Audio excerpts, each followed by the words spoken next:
All right, this is Big Rich. I'm up here with Trent Willis. He's running for president of Local 10. What are some things that you're going to do at Local 10 if you're president? Okay, well, first of all, before we get started with that, I just want to say greetings to my ILW Local 10 brothers and sisters, and that I think it's great that you're doing this video. I hope that this kind of practice continues so that our members get a full verse of what the people running for office, who they are, what they have to offer, and how they will be good for Local 10 before they make their decision. So thank you for this. That's real talk.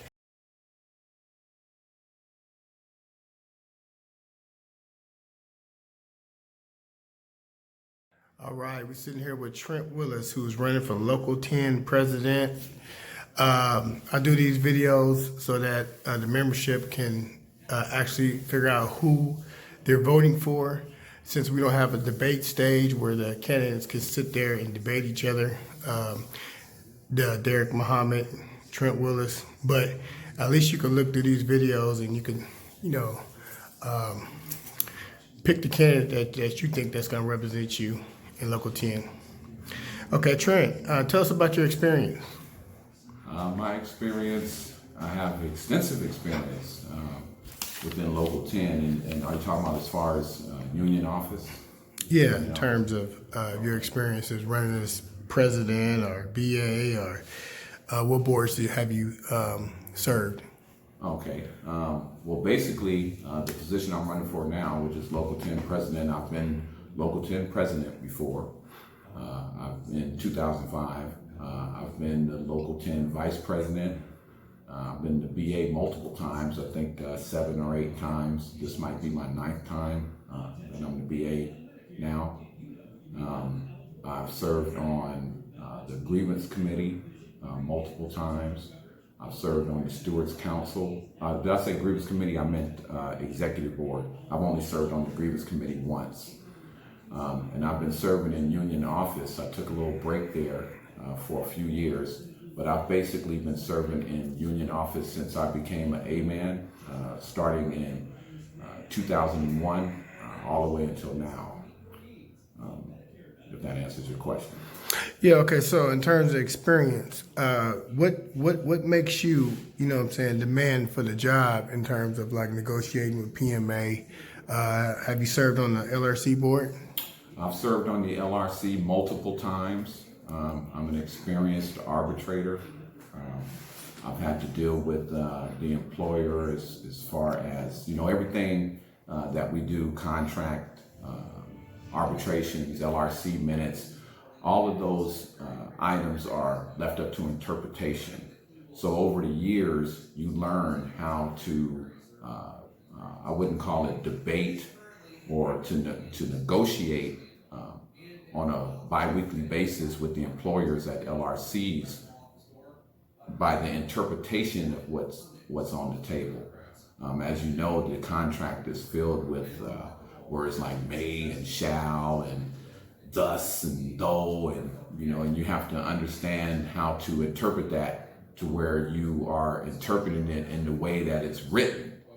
So I have a lot of experience doing that. I have a lot of experience with Robert's Rules of Order and things that are put in place to keep us organized. So tell me this: if you had the wrong person in office dealing with PMA, what could happen? Oh, it can be catastrophic. Especially when you don't know the history of our local and why things are like they are. Like even this, and I know we'll probably get into it later, but we can talk about 9.41, 8.34, Section 2, dealing with lunch breaks and break times, items like that people who know the history of our local knows where those sections of the contract came from, why they're in there, and what is that language protecting us from. That's real. That's real. So in terms of like payoffs, the wrong person being in office, they could get paid off by PMA too, right? Absolutely. If the membership's not watching them, but our membership is built from the bottom up. basically what is supposed to happen, because and right now the machinery of our union is not working as it's supposed to. The wheels they're not turning like they're supposed to. What's supposed to happen is through executive board, right? The executive board is supposed to create legislation to bring to the membership, the ruling body of our local. We're supposed to have quorums and union meetings where our membership listens to the issues, all of the current issues that's going on around our job and our waterfront here in the Bay Area. And then our membership is supposed to direct our officers on what to do, okay? And our officers are supposed to be skilled enough to go and implement what our membership told us to do, okay? We also have to be skilled enough and knowledgeable enough to explain to our membership what is going on and what we think that we should do, okay? But you're not supposed to try to run it and, run the membership. You give the membership all of the information and let them tell you what to do, and then you go and implement that. That's kind of like what HARRYBRIDGES did, right? It's absolutely what HARRYBRIDGES. See, you bringing up some history now. I love to talk about the history of the union, because it lets our members know, especially our young members, of how we got here today. And I'll tell you a story about HARRYBRIDGES real quick, because we were so tough back in the day during the 1948 strike that the President of the United States called HARRYBRIDGES to the White House, okay, and wanted to pressure our international president to tell our membership to drop our demands and to go back to work. And HARRYBRIDGES told him basically like, well, anything you say to me today, I'm gonna have to go back and talk to my membership about it, and then my membership's gonna make the decision about whether we go back to work and all of that. You're not gonna get the president here and bullyfoot me. I'm talking for, I don't know how many thousands. I think we had thousands of longshoremen then, because there was no automation yet. Yeah, so about 11,000. It was more than that. Yeah, it about was 11, 14,000. Yeah. But he made it clear to our government that no, our members make the decisions, which is the absolute purest democracy you can ever have, and that's why I'm just totally. I am dedicated to the union. I bought into the union philosophy 100%. So in terms of like people not showing up to union meetings, what are you going to do about it? Because in the contract, it says that if a member don't attend a membership, they can be removed, right? Well, yeah, but I wouldn't necessarily want to take that route. I'm confident that if I'm elected president, members will come to the union meetings, because you have to offer your membership something. You have to be talking about something. You have to be explaining to our members the commonality between them and the reason they have to do what you're asking them to do. When I was the president before, I had 11 quorums. That's how many union meetings we have in a year, 11, all the way up to November. The only reason I didn't have a quorum in December is because we didn't have a union meeting in December. And I made sure that I presented the most information that surrounded our members' jobs that I possibly could, whether my stage was full of leaflets explaining the different issues that were going on in those days. A lot of them were the same issues going on today. It was very successful. Members will come when you have information that they need to hear, and that's pertinent. So at the union meetings and a lot of the meetings, what do you do about the people that love coming to the meetings and disrupt the meeting? And Say that again? People that comes to the union meeting, they love to disturb the members and get them all in a frenzy and yelling and arguing and fighting. What are you going to do to change that? Okay, well now, once again, that's another reason members don't come to union meetings, because you have to be skilled in enforcing Robert's Rules of Order. Okay? Robert's Rules of Order is the base behind having an organized union meeting where we're speaking on specific topics. we're staying in order. If a member is disruptive, then that member is out of order, which our membership has to understand who controls the membership meeting. The membership controls the membership meeting. The president is the facilitator of the rules, okay? And the rules are Robert's Rules of Order. So when the president rules a person out of order, they have the power as a member to challenge the chair. And that's when the membership takes over and tells that disruptive person to have a seat so that we can continue on in an orderly fashion. Okay, that needs to happen. And you need a facilitator of the rules that will make that happen, which I believe that person is me. That's real talk, and that's experience. And another thing, it's been a divide over the last maybe 20 years, 30 years between the clerks and 91. What are you going to do to try to bridge that gap and bring everybody and put everybody on the same table? Well, that's a good question, because it boils down to the heart of why I feel that I am the brother for this position. The majority of those clerks, even yourself, and the majority of those walking bosses, that was my membership when I was the president. And those were the members who came to 11 union meetings. Those were the members who listened to what I had to say to them. Those were the members who the Pacific Maritime Association was not too bold enough to enforce 9.41 on, okay, or 8.34, okay, or this other situation the other day. See, this is the kind of things we need to focus on. We don't need to focus on just outside activities, and I'm not diminishing the outside activities.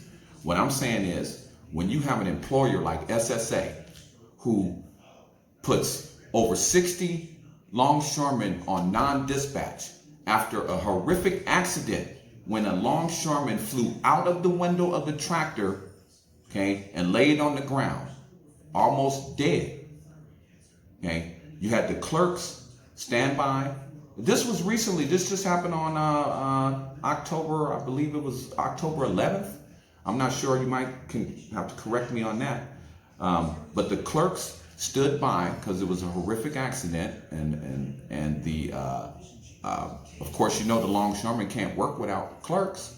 So all of the longshoremen stood by, right? And the walking bosses, and the company decided, SSA decided to pretend as though they were turning all of those workers around, but they ended up citing every longshoreman out there and putting those longshoremen on non-dispatch. And this is after a brother almost died right in front of all of those workers. See, now these are the type of things we need to address immediately. Matter of fact, that should have been addressed on the job. Okay, the members working the other ships out there should have addressed that issue right there on the job. That's real talk. All right, Trent. You know, I just want to tell you, I had did a video last night with Derek Muhammad, who's also running for president of Local 10, and I tried to give him an opportunity to, for him to express himself and what he's about, and if he's in tune with the core issues that Local 10 is having right now at this point. And so I just want to do the same thing for you. I want to give you the opportunity. I'm going to ask you the same question that I asked him. I said, how do you feel about seniority? Now, how do I feel about seniority? Yeah. Or let me ask you, are you asking me how do I feel about seniority the way it's working right now? Yeah, Okay. and Local 10, how do you feel about it? Because right now, seniority is based pretty much on whoever the company wants to hire, whatever KISS asks that they're willing to hire. I don't think that our machinery, as far as how we determine who gets what in Local 10, is operating correctly. Okay. So in other words, the seniority process is not happening the way it's supposed to. And it's because of a lot of determining factors that we need to face. But before you can do that, the thing is I don't know what, I haven't seen the video you did with Brother Muhammad, so I don't know what actually he had to say about seniority. But basically, you have to know the history of why we have seniority and how it came about. And you have to know the history of 9.41. 9.41 has been in our contract, and this is just one part. It's been in our contract for a long time, okay? The old timers knew 9.41 was in there. So they developed a system within our local, okay, to make sure that the old timers, which are the people that had the highest seniority, was able to get the perks that an old timer is supposed to get as far as choice of job. And some of the old timers were actually old men, you know, so that's where the prep board came from, where we made sure that the easier jobs and the less heavy lifting jobs went to our older members, and that the more strenuous jobs that needed, you know, young muscles and young cats went to the younger longshoremen. That's the whole basis of the seniority. Do you think the employer's been gimmicking that and they basically broke the whole system? That's what 9.41, that's this enforcement of 9.41 is an attack on our seniority, because, and I can explain to you why.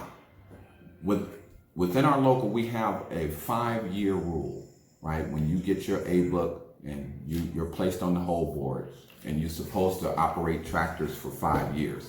Okay, the reason that is because we all know that 9.41 says that you have to operate the equipment that you trained for. Okay, so it doesn't say the lower seniority people have to operate it. It doesn't say the higher seniority people have to operate it. So the employers can enforce that section on any section of the membership they want to.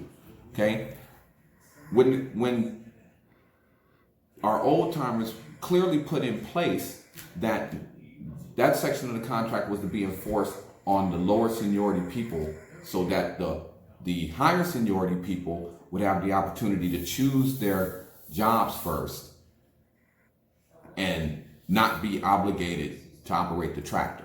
That's the whole basis of it, and we've screwed it all up. We screwed it up actually when our generation came in. We screwed it up with the Chris Baptiste rule, and we circumvented our own seniority. And then it became worse as newer people started coming in who don't know the history of why that's in place there. It wasn't important to them. What was important to them was to go get that dock job or get that clerk job, when we should be stepping to the side and letting the person with the highest seniority get those jobs until we have our 5 years in the hole, and then we can go and do whatever we want. Okay, so that system is not, the gears are not turning right on that system, which is why we have chaos, and the employers are taking advantage of that chaos by citing all of the members on the dock board with 9.41 complaints.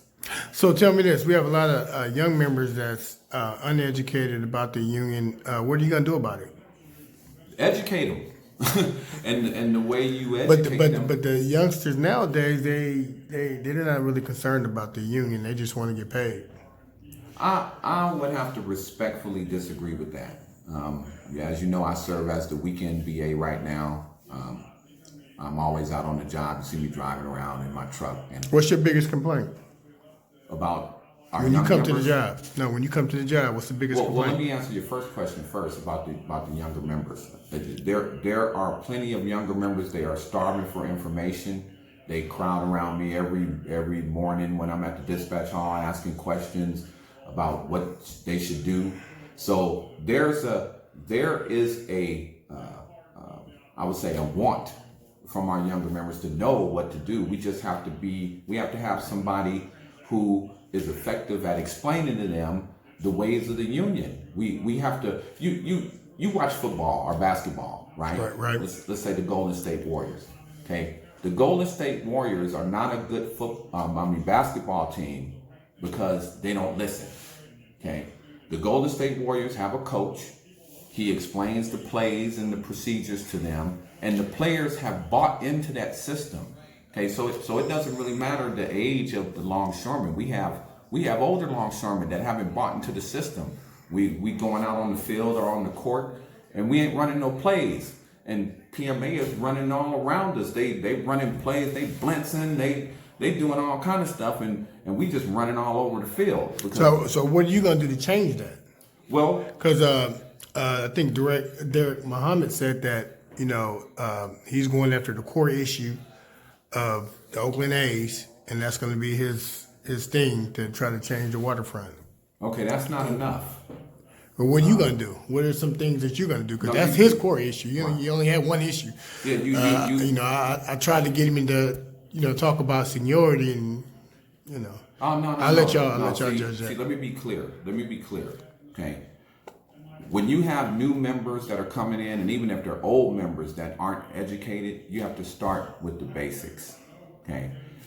You have to first start with the history of our union. I talked about this earlier.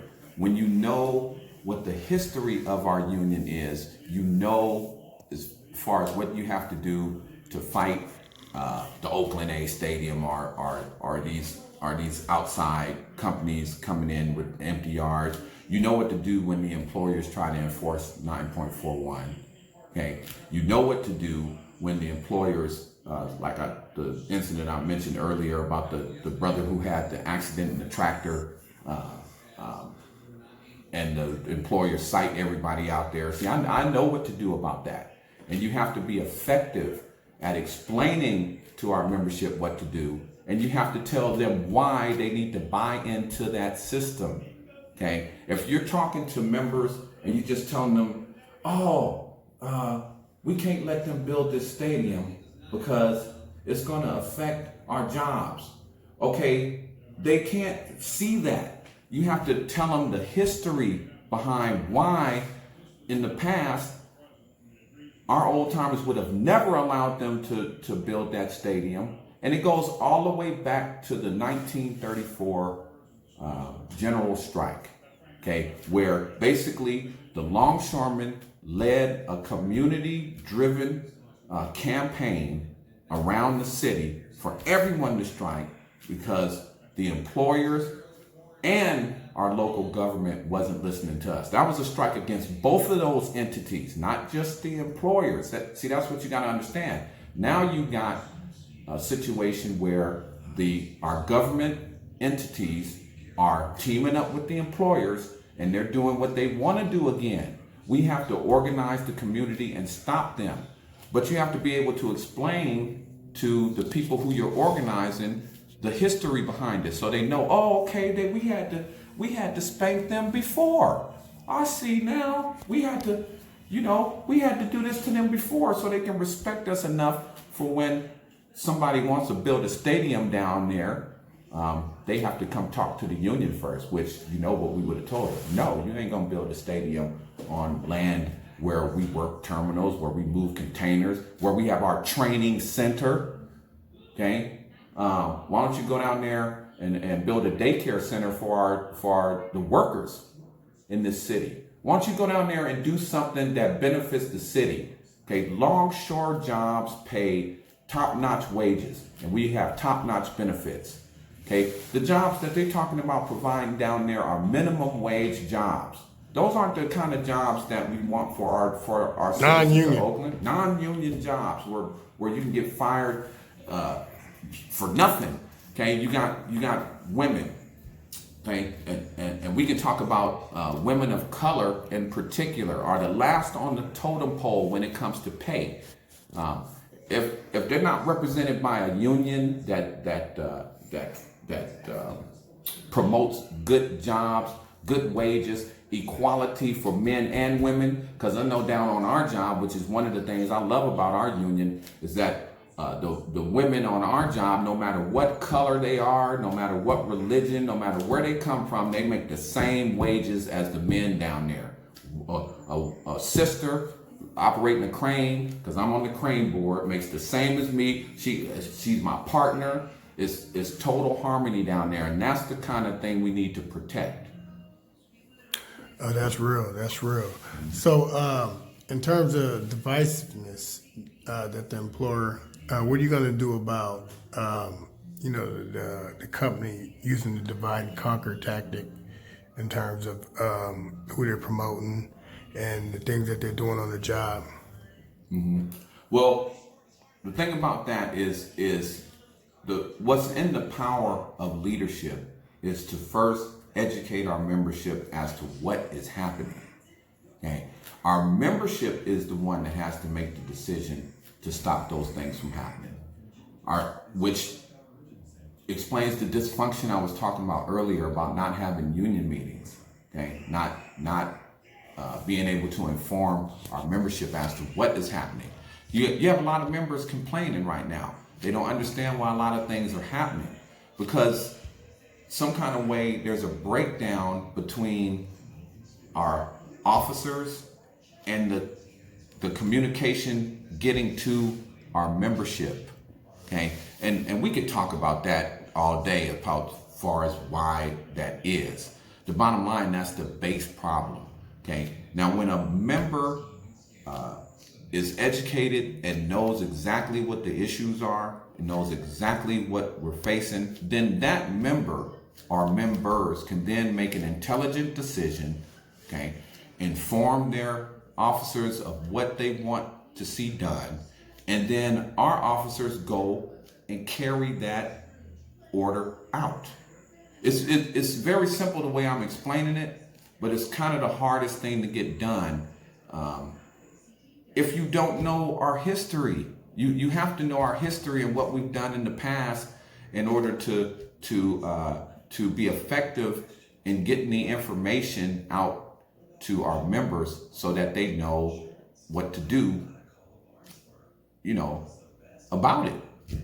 Real talk, real talk. All right, so everybody, once again, Richard, I appreciate this opportunity to speak to our membership. I think this is a great thing you're doing with filming the candidates and letting them say what they offer, so that we can, so our membership can make a good decision on who they want to be their leader in Local 10. I believe that I bring a whole host of experience to the Local 10 membership that I explained earlier in our video. I have international experience. I've been a community organizing, not an organizer, but I've been involved in community organizing since I was a B person. I was also a member of the U.S. Labor Against War campaign. I've spoken as a representative of Local 10 on television, on the news, depending on what issues we were having at the time. I've spoken on our behalf at rallies, and you name it, I've done it as far as the community is concerned. When I was trying to do my due diligence in promoting what we wanted as a membership and as a community. I bring all of this experience to the position, as well as being a member that has actually held the position before. I have a unique quality going in that I'm not learning on the job. You don't want to elect a person who is learning on the job. And I just bring that to the job. I'm very knowledgeable as far as how to defend your rights on the job, knowledge of the safety code and contract. And it doesn't just stop with the safety code and the contract. You have to understand that all LRC minutes, arbitrations, even Q&As. A lot of our members don't know what Q&As are. In the 1970s, the employers and the union got together and did a series of Q&As to define certain items, like, for example, of what a yard is. Okay, we're having these conflicts with companies opening empty yards without hiring us. Well, we have in our container freight station agreement, section 1.121, it explains exactly what a yard is, and it'll tell you why that falls under our jurisdiction and why we should be the ones over there moving those containers. But basically, I bring a host of experience to the job. All of those contracts, LRC minutes, arbitrations, those are all a part of your agreement. You have to know about those arbitrations and LRC minutes, as well as the contract, safety code, freight station agreement, mechanics agreement. You have to know that. You have to know about our miscellaneous dock workers agreement.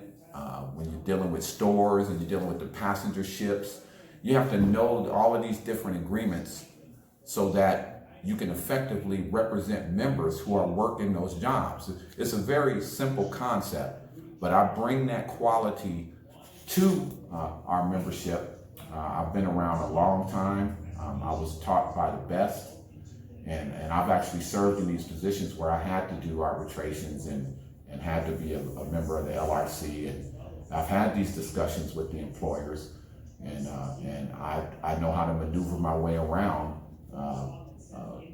the local 10 apparatus, as well as the community apparatus, which I explained earlier. I have a lot of connections in the community still. I'm still involved with it with a lot of community leaders that I've been knowing for years.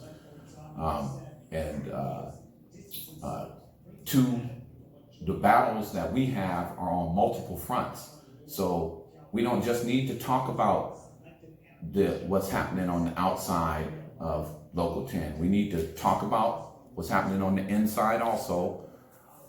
We don't just need to rally the community. We need to rally our members, and we need to rally our members around items that are affecting them day to day when they're performing their jobs, being dispatched out of the Local 10 Union Hall. And it's that simple, you know. So my name is Trent Buster Jr. Willis. I'm running for president of Local 10, and I approve this message.